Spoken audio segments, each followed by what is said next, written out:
Okay, let's talk about the movement that began in 2015 and revealed itself on election night 2016, where we the people stood up and told the establishment politicians we're taking our country back.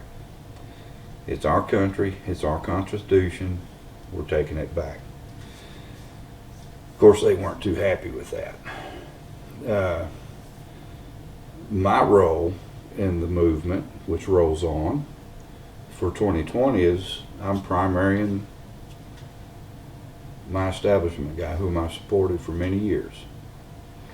So let me share, my perspectives, how I see things. First of all, critical thinking. Let's talk about critical thinking.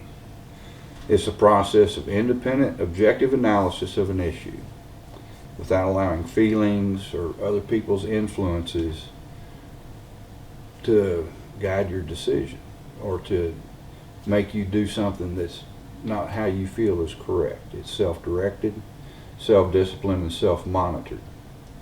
So think critically. So having said that, I'll share my thoughts, and then you can mull it over and decide for yourself. Establishment Republican.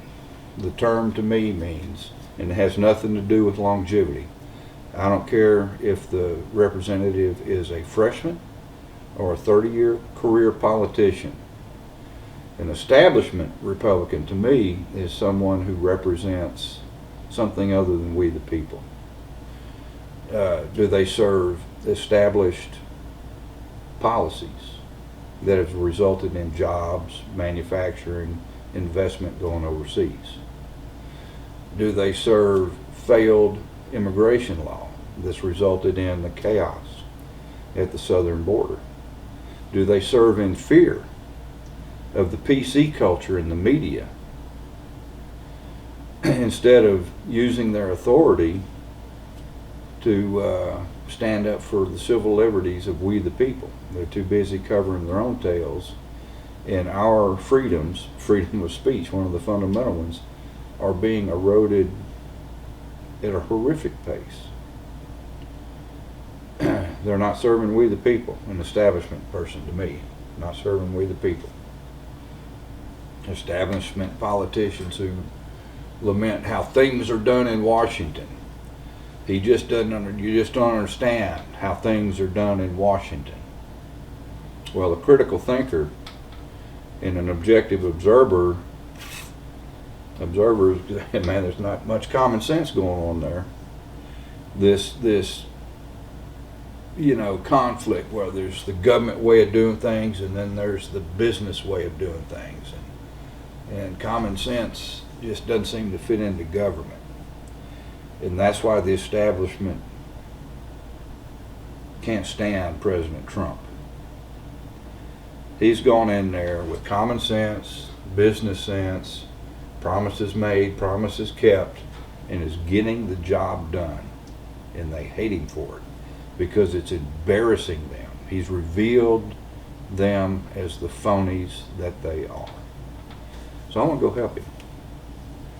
If I were satisfied with my guy, I wouldn't be running as a Republican. But let's look at that word as an adjective. A small r Republican. Describing something to do with characteristics of a republic. Here in America, it's constitutional law, a form of government in which elected individuals represent we the people, the citizens. And they exercise their power according to the law under the Constitution. All right. To the younger voters out there, the new voters, you millennials, whether this is your first rodeo in a presidential, balloting cycle, or if you've been around for a while, the millennials, the older millennials, you old timers, have either had a Bush, a Barack, or the Trumpster that you've been old enough to vote for. You've seen an establishment Republican, an establishment Democrat, and then an outsider who knows how to get the job done. I'm with the outsider. I'm support President Trump, period. is what I say to you new voters: be informed. It's tough to do these days to get accurate information, but it can be done. Think critically. If something doesn't sound right, if you look at what a person says, and that's what I recommend, get it from straight from the horse's mouth, as opposed to what people tell you he said. Be informed. Embrace your liberty. Government promises they're gonna provide stuff for you at the expense of somebody else, of course. Compassion for you. Government, these people have no compassion for you. Look at who disagrees with them and see how long that compassion lasts. If you want to be a truly diverse, independent thinker, which is what diversity is, it has nothing to do with skin color. MLK said content of character, not color of skin. So if you're independent thought, if you're afraid to express it, that tells you all you need to know about who's in power that you're afraid of. If someone embraces your opinion, then it may not agree with you, but they enable you to express it in a civil manner, a rational exchange. That's worth a hell of a lot. Embrace your liberty. Nobody knows what's best for you in the adult world. Nobody knows what's best for you or can make better decisions for you than you can.